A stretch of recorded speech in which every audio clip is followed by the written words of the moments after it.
Want to go far in business and in life? You can't do it alone. The secret is expanding your network of personal relationships, building friendships, connecting on an intimate level, away from the office, over a coffee or cocktail.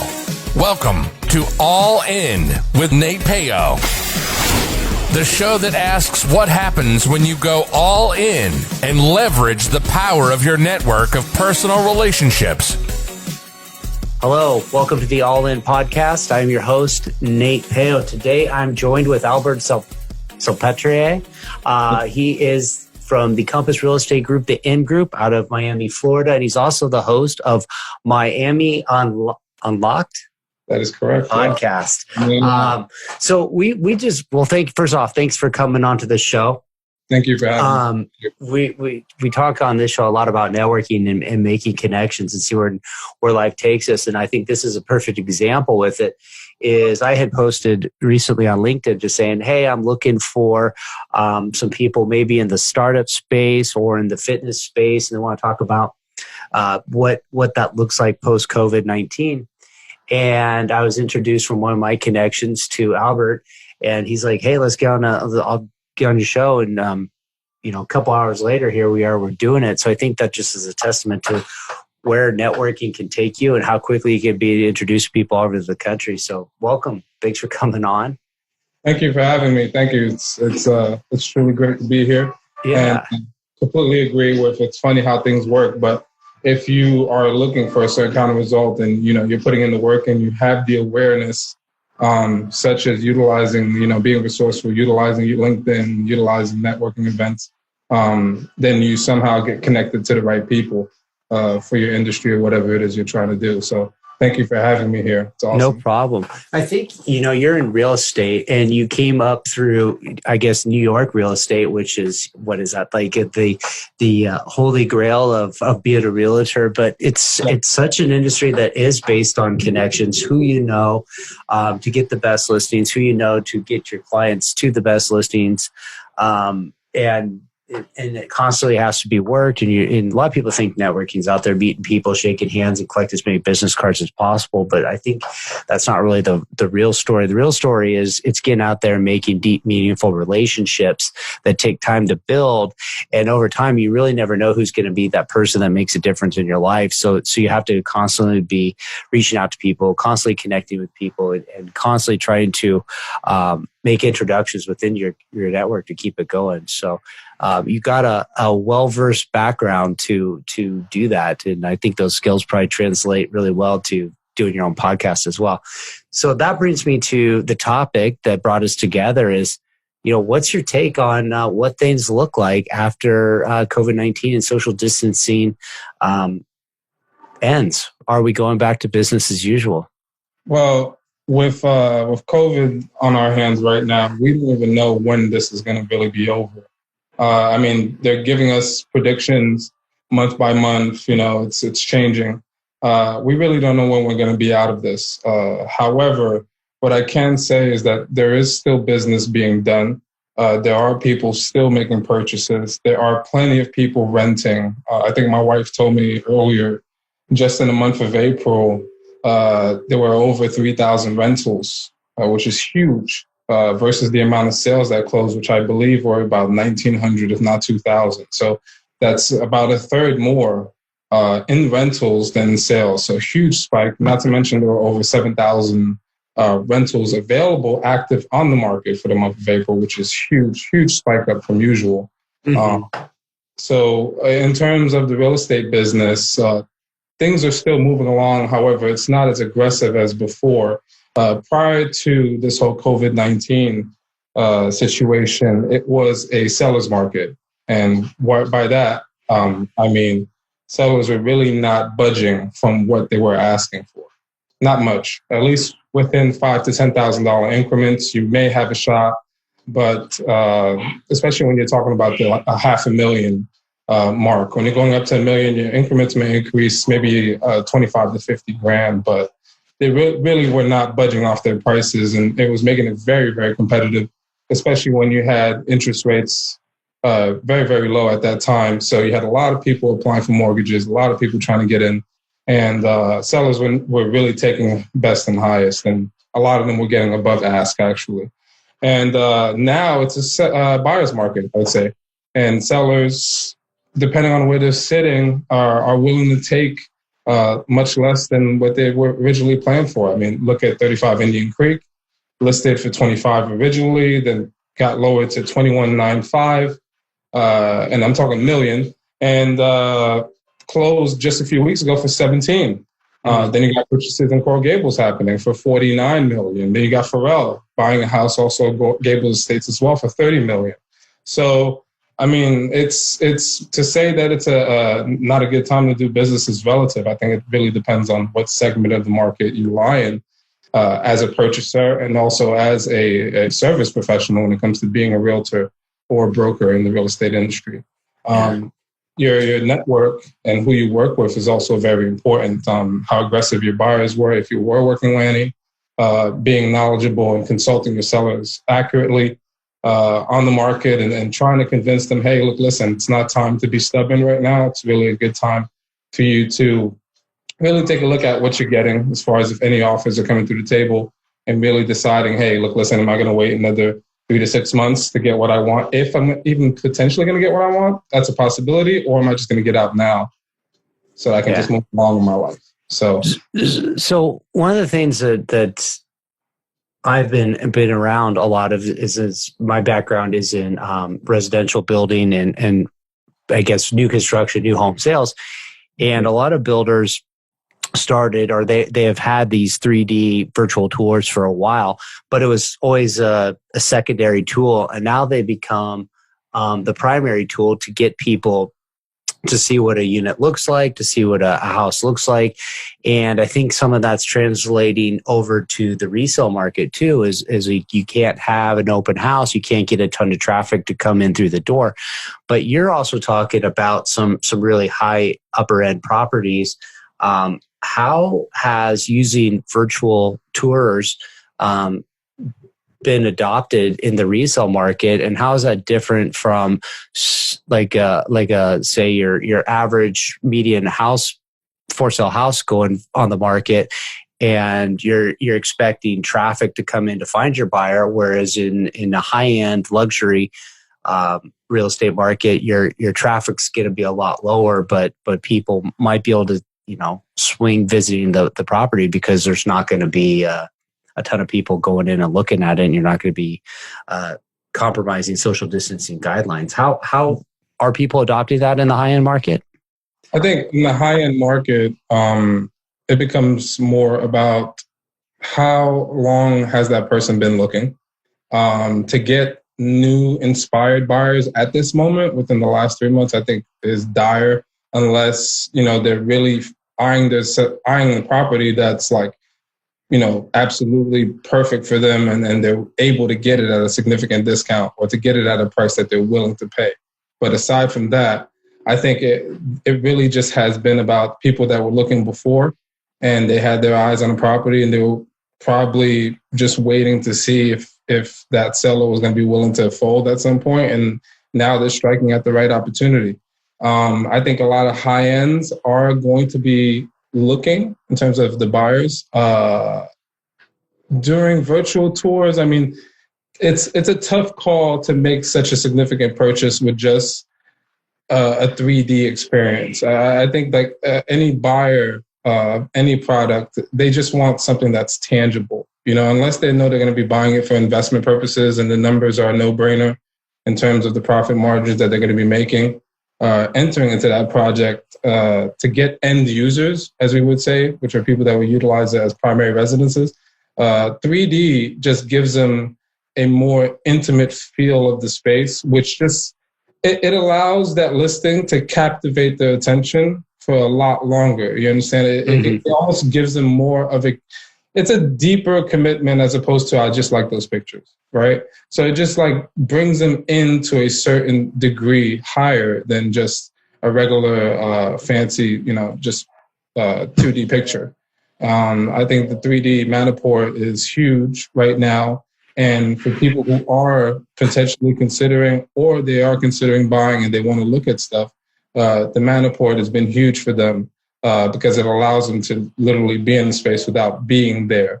And then from that point on, it just really becomes about the numbers, becomes about the layout, the space, and what they're looking for. Mm-hmm. I think you touched on it right there. Is the technology is still not the solution. It's a tool. It's a way to show people. It's a way to garner interest. And maybe it pre-qualifies, looky-loos from, hey, I kind of made up my mind. I don't want to go see that property.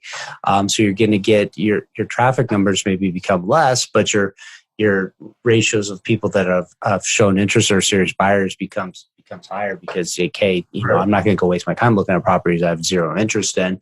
I'm really only going to spend a lot of time researching the ones I have a ton of interest in. And then I'm going to go see those in person. And I think you're still right. People want to see things. People want to touch things.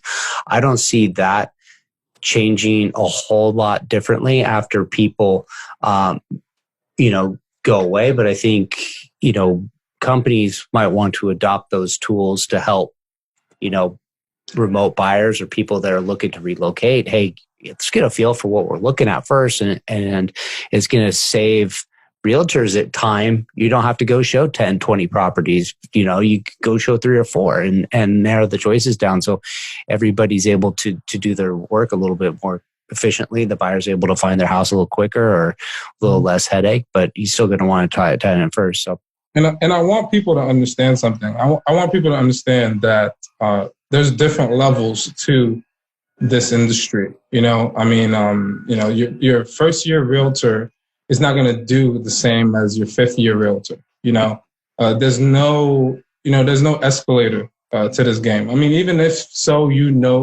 someone that's going to just bring something to your plate, that's going to be a significant purchase in the millions, you still need to know what you're doing. So with that being said, I also just wanted to clarify for the record that everyone, no matter what it is that they do, we're all in the people business. Mm-hmm. That's what it's all centrifugally revolved around. People. It's all about people. I sell real estate, but the key is people. Any other service, anything that they do, the caveat is people. No people, no service. Nothing has value without people. So yeah. I just want to reiterate, we're all in the people business. And when it comes to higher priced items, when you're dealing with these kinds of properties I talked about, it really goes based on that relationship. So that's something I want to ask you a little bit about. So you're in a people business, which I think when it boils down to it, everybody's in, but you're in a very specific trusty relationship. Your people are counting on you to show them the house where they're going to raise their families. They're going to have their experiences. It's, for most people, it's one of the biggest purchases they'll ever make in their life. And they're probably not going to do it, that many times. They might do it 2 or 3 times in their entire life. Right. And there's a lot of people I see, they want to go out there and they want to be a realtor. And it's not something that you just start and you show up Monday and on Friday you get a paycheck. You have to kind of grind it out for a little bit and build a book of business and make these connections with people. And I always see people that kind of go part way in and they take a second job, or maybe it's their first job. Maybe they're bartending or waiting tables, or they're doing some other line of work. And then they're doing realtor on their side. I got my license, I'll sell my friend's house. And I always look at that and say, hey, if that might work, if you were starting a side hustle, but selling real estate or being a representative of somebody buying real estate isn't necessarily a side hustle. And I think it's a full-time job. And to me, if I was looking to hire a realtor and it wasn't their full-time job and it wasn't their only job, I would just be I'm not sure they're taking it seriously enough, because you gotta be out there at especially if you're getting started, you gotta hit every Chamber of Commerce mixer. You gotta be at every BNI breakfast. You gotta be, having coffee, having lunch. You gotta be, if you're sitting at home waiting for your phone to ring, that ain't gonna happen. You have to be where the people are and constantly introducing yourself to what people can do and offering service and offering value. So I just wanted to get like maybe your take on advice. If somebody's like, hey, I'm thinking about stepping into the realtor world, can I do it part-time and figure it out? Advertising is huge as a realtor when it comes to advertising ads, advertising listings, you're advertising seminars and things of that sort. Those things are huge.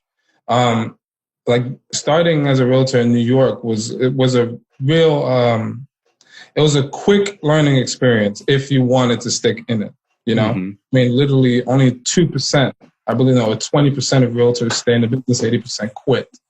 Or I think it's 2%. I'm not even sure. Don't quote me on it. But it's not a lot of people do it part-time because they know someone that's a substantial like pipeline for them to, crank a couple of deals a year, which is absolutely fine. But there's a reason why, the best golfer in the world isn't also a part-time plumber, right? Like, Mm-hmm. I think everyone deserves to be an expert in their niche.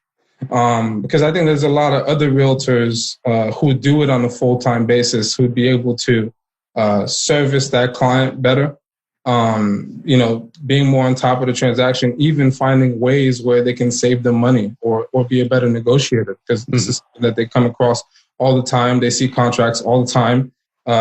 They've dealt with different price points. And they've dealt with different kinds of people, whether they're sellers or buyers or attorneys. So they kind of have more of a familiarity when it comes to those transactional situations, and they know how to capitalize, whether it becomes concessions or getting someone a reduction on their closing costs or being able to work the commission. You understand? No deal is concrete. Every deal is a set of variables, and depending on how you play with those, whether it's to the seller or to the buyer's desire, when it comes to like what they want to implement into the contract, that then becomes its own unique algorithm to the transaction being closed. Mm-hmm. So I think someone who's looking, it depends also which market you go into. New York is not a market that you can go into part-time and last. It's really not. It's a tough market. You're dealing with the most educated consumer in the entire country, if not. Maybe San Francisco will be competed with them. But I mean, those people are sharp there. And so it really becomes about you embodying fully being a realtor. And it's like being knowledgeable, being great with people, also understanding cues. Like prior to being a realtor, I was in sales for like over 12 years. And I worked at Saks. I worked at high-end companies like Loro Piana, Brunello Cucinelli, sold Xenia and things of that sort. So I'm used to dealing with higher-end clientele. And with that being said, it just teaches you, and I've worked my way from the bottom up, from MBA Store and Banana Republic, places like that. So I've seen every different kind of personality at every different kind of income bracket, if you will, from the bottom all the way to the top.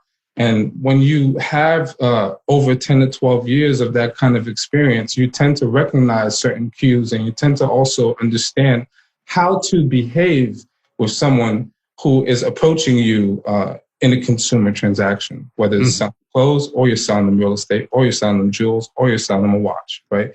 Every single client's going to be different. So you need to know how to appeal to their psyche to kind of remove their mind from the fact that they're doing a financial transaction and more into the mind frame that I am going into an experience with this individual who seems to have my best interests, who seems to know what he's doing, and he's going to guide me there to the result that I want, whether it's to sell or to buy. And that takes a lot of work depending on the kind of clients you deal with, You're not going to have the same energy exerted for a $1,300 rental as you would for a $20,000.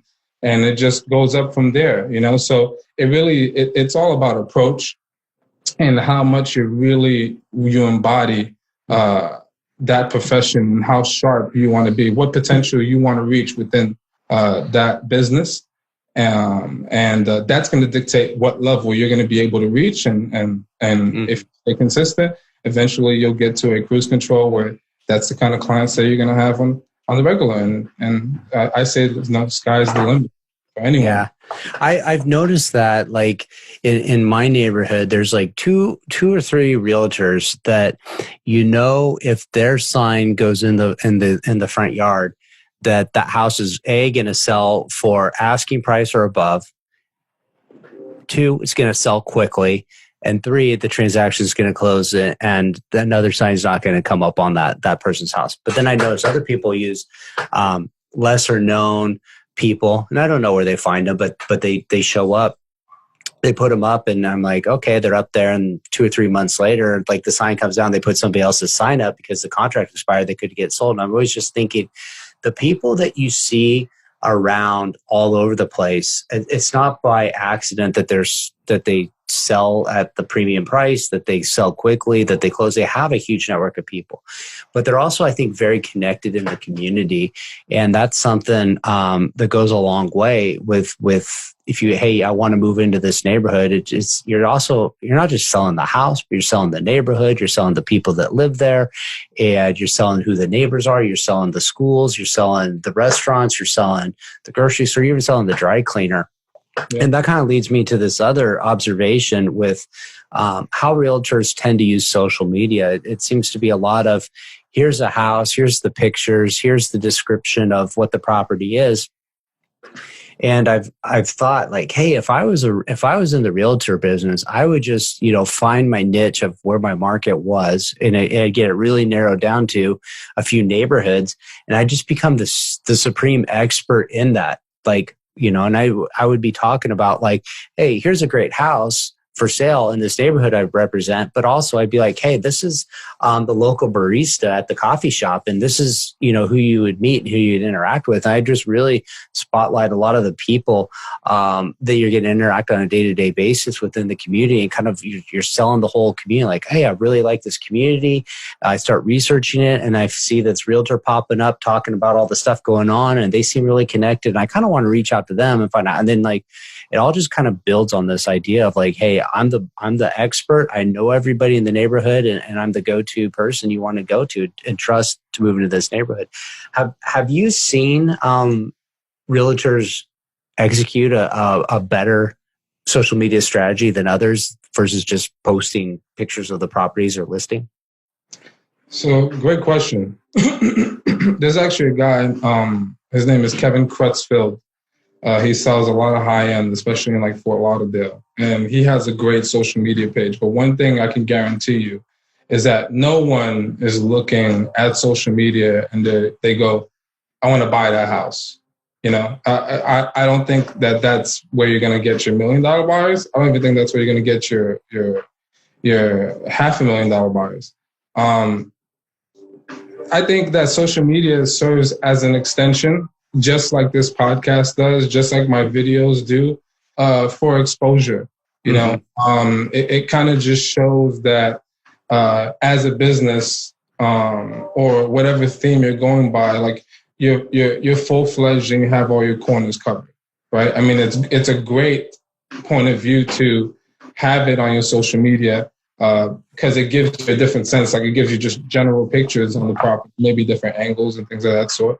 But then you also have like the 3D Matterport, right? Mm-hmm. And that gives you that real feel of the flow of the house. And you can just go into every crevice and corner that you want and look at it from a closer point of view, excuse me. But I don't think that buyers are going on social media and looking at homes to buy. I think social media is more driven towards different kinds of businesses that are more centered around imagery, like, tattoos and art. And then you have, models and mm-hmm. They're all advertising supplements and things of that sort. But so I don't think that it's getting many buyers, but I think that agents that do have social media pages and they have a presence there and they put up nice pictures of properties or they keep some kind of update on what they're doing or what they're dealing with, I think that just gives them a better impression as far as for newcomers and people who know them when it comes to how serious they take their business. I think it's also a place to showcase who you are as a person, and maybe you're a little bit more relatable to, like you talked about exposure.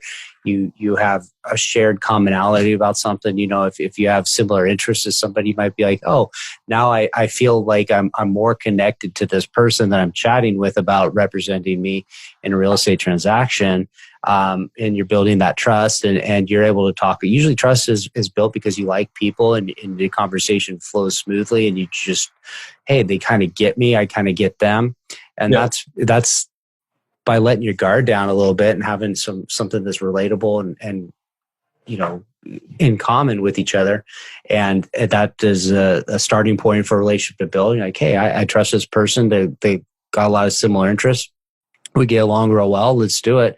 So I think it's going to give you a better look. It's not going to be, it's not going to be the decision to buy or not buy a certain particular house, but it might be the thing that gets you exposure to more people to reach out to you in the future. And again, in real estate, it's a people's business, because we might meet today, but it might be 10 years from now before I move to Florida. And if I need to buy a house in Florida and I don't know any realtors, I'm going to call you because I met you 10 years ago, And awesome. So let me give you advice. Buy now. Yeah, for sure. So you also run a podcast. We talked about Miami Unlocked. What's your podcast about? What when people expect when they listen to that? So I just started this podcast literally like 3 days ago, which is funny. And it's just something, it's really not something I'm aiming for like notoriety. I just want to create a platform that provides anyone from any walk of life to be able to just call in if they want, and just, share whatever it is that they want to share based on the topic that's being discussed, or if they have something that is relatable to it, or whether they want to say their own piece. That's absolutely fine. I just think that all the information that we've been getting for the last 2 months has just been from the same kind of sources, and it's like none of it is really, none of it is positive. I mean, we are seeing some positive signs of the world of like togetherness and the fabric of humankind and things of that sort. But I think right now, more than ever, being that what is happening is so unexplainable to an extent, I think it's more important than ever to really hear how people are feeling, what people are thinking.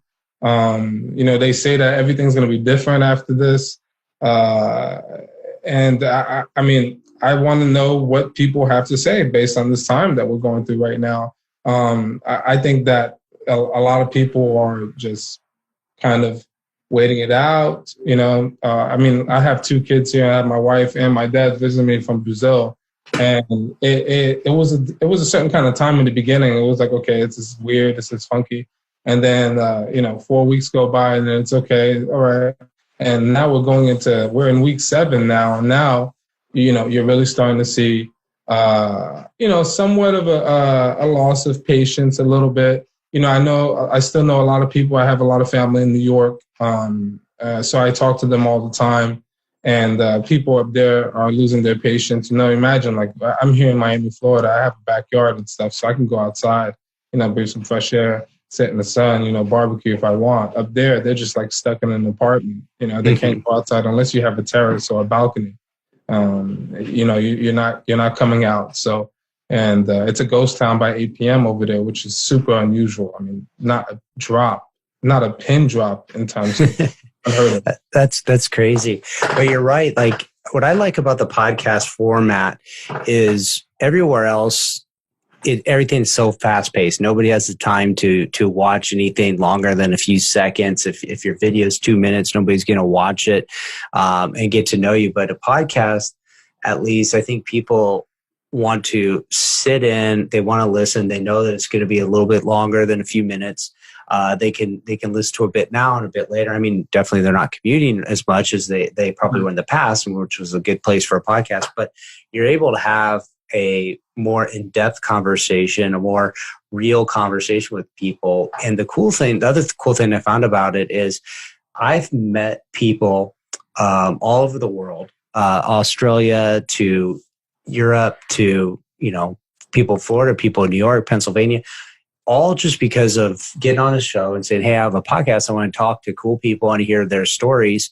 And it's led to some friendships. It's led to ideas that you're not necessarily would have been exposed to any other way. And you just kind of go, hey, people live differently than I do, and people have different views than I do. And it's going to shape the way we create and do things in the future. And I think the more you can be exposed to a lot of different points of view, I think you're going to be able to serve humanity in a better fashion and like a big picture thing. But it's just, all in all, it's like a fun way to just have a conversation with somebody, and you never really know who's going to make a huge impact in your life and who's going to be, like every time you meet somebody, it could be briefly at the gas station, or it could be on a phone call, it could be online, and that person could be for a minute that you pass by and you say hi to, or that person could turn into somebody for the next 20, 30 years and do a lot of cool things together. So it's amazing what the world can provide when you just are open to meeting and connecting with different people. Yeah, I think that's what we're meant to do, to be honest with you, because everybody is just having a different experience within this living experience. And the more that we share, the more we become aware of what is, right? Because no day's the same, And I wanted to ask you, so what inspired you to start your podcast, and what is your mission statement? Like where do you want this to take you? Because it's already taking you interesting places. It is, and that's kind of it in a nutshell, was to see what happens. Like I've in the past, I've wanted to do entrepreneurial stuff, or I had bigger ideas, and every time I kind of got going with something, I would let my own fears and self-doubts kind of get in my way, and I would pull back from being as open-minded as I needed to be to see things through fruition and really, in a sense, go all in on the idea. And so I'd abandon it. And I had watched people that were kind of starting in similar processes at the same time I was, and they stuck with it and they had some success. And I always kept going back like, man, I wish I hadn't just kind of gotten into my own head and given up and actually tried to continue with something and see what happens, because of the reasons I told myself, like, oh, you're not smart enough, you're not as big of an expert to be somebody that talks about that, wasn't necessarily what other people thought, is what I thought. And I had this realization a few months ago, and I was at the time kind of looking back at how my career had progressed over the last 5 years, and it had kind of exploded exponentially. And I attributed a lot of it to networking with more people outside of my immediate industry. And I just started to realize, like, hey, the more people I met, the bigger my tool chest was to solve problems and serve other people. And so I just kind of said, hey, why don't I just do a little experiment, because I'm always picking it out. So I'm like, I'm just going to do it all. I'm going to get out of my way. I'm going to do the things that scare me. I'm going to meet as many people as I can. And I don't know where it's going to go, but I know it's going to take me down a path, and there'll be some opportunities that come up that I had no idea of what to expect. And I just want to be aware of when they show up and try to take advantage of them. And that kind of led me to this idea of doing a podcast through, I was kind of kicking it around a little bit, like when I would meet people and chat about business, or I met with them and I'd walk away after like a coffee or a beer and be like, that was a really cool conversation. We talked about a lot of cool stuff. And I thought, hey, that would be kind of an interesting idea for a podcast. It's just this get to know you type situation. And then I heard a Gary Vaynerchuk video where he talks about the kid in high school that wasn't that cool, but his parents went away for the weekend and he was able to have the parties at his house. And because he could have the parties at his house, all the cool kids came to his house and partied with him.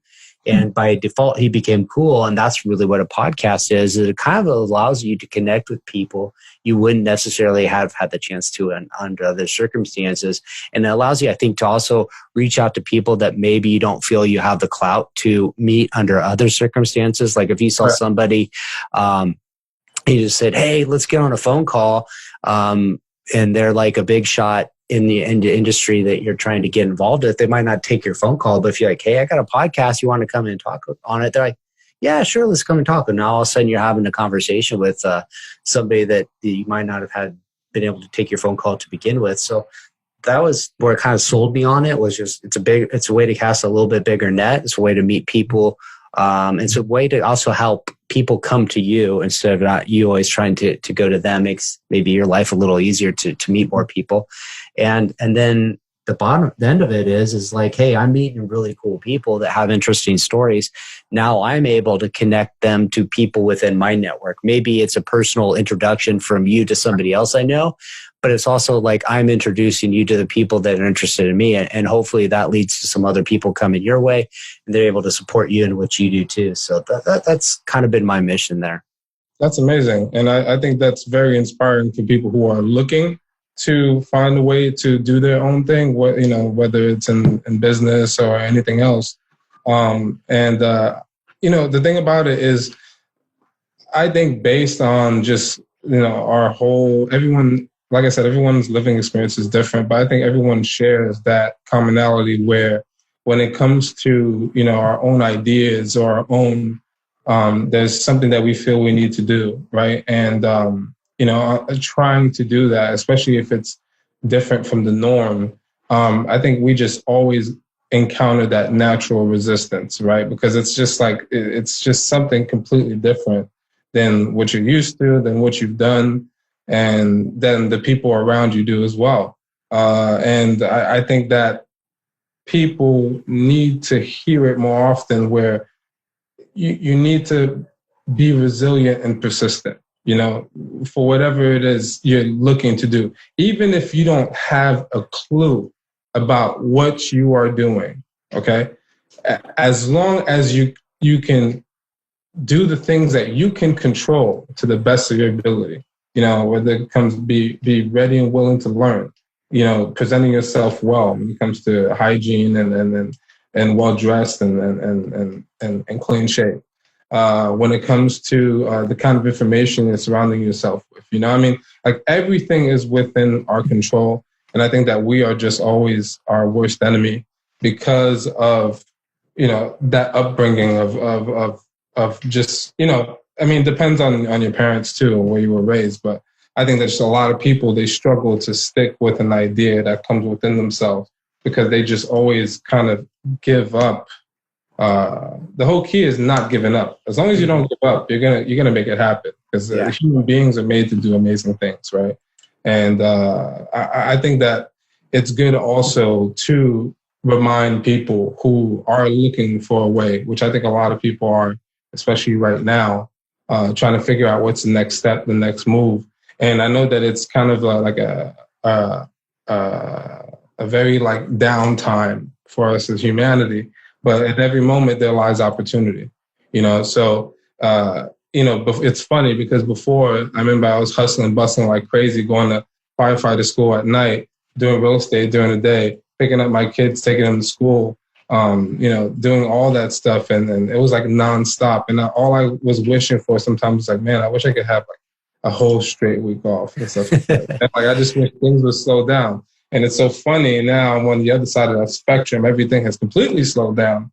I don't have to really, really do anything. And I'm doing everything that I can with the momentum that I can pick up at the moment. And it's just funny that being on the completely opposite spectrum of that side. And now all of a sudden, I wish that I had that busyness. I wish that I had a lot of things going on the table. So it's definitely a huge time for gratitude at the same time. For sure. And it just also allows us to see what we value and focus on. All right. I got a couple more questions for you. What would be your parting advice to anyone looking to, well, you may have just given it to at the same time, but, you're looking to grow your network, you're looking to make connections. What's your advice to somebody getting started on doing that? What should they something that's huge for me, that was a huge lesson for me in my life, was the statement and the phrase of being honest with yourself and being honest with your intentions, right? Because like the quicker you are about that, the quicker you'll get to know the quicker you'll figure out how to get where you want to go, right? Because you're going to know who you need to talk to, where you need to be, what you need to do, what kind of work ethic you need to put in, what kind of investment you need to put in, right? So being honest about all that, about who you are and where you want to go, that really, I think, by doing that, you kind of bring down that ego, you bring down that self, whatever you think is confidence, I guess. or your interpretation of your own grandeur in your head of how big you are to yourself. And I think that when we kind of just drop all that stuff off, because you have to realize that whatever it is that you imagine in your head or that's coming from within you that you want to do, like that is the expression of your life. That's the expression of your soul. Now, whether you decide to make that into fruition is up to you. But by making that into fruition, you are actually also growing in terms of your potential, because you are starting to see and demonstrate to yourself that you can be self-reliant and self-sufficient. Yeah, that's some great advice there. Last question would be is where can people find you? Where can we direct them to get connected with you? Well, people could find me on my podcast, but right now I haven't really set up a website or anything at all. So you can reach me. You can reach me at my email, which is asalpetrier@gmail.com. That is asalpetrier@gmail.com. Or you can simply give me a call at 786-899-7531. Again, that is 786-899-7531. This is Albert Salpetrier with the M Group. You can also find me on compass.com. I'm in their agent directory. Awesome. That'll be all on the show notes for everybody to find, and they'll be able to get connected with you. So, Albert, thank you again for getting on the show, and very quick turnaround. And loved having you. Love getting to meet you. Thank you, man. Thank you for having me. I hope we can do this again. Yeah, for sure. Have a good one. Awesome. Thanks, Nick. Thank you. Make sure to visit our website, therealnatepeo.com, where you can subscribe to the show on iTunes, so you'll never miss an episode of All In. While you're at it, if you found value, we'd appreciate a rating on iTunes, or if simply tell 2 friends about the show. Looking to connect? You can find Nate Peo on LinkedIn or Instagram.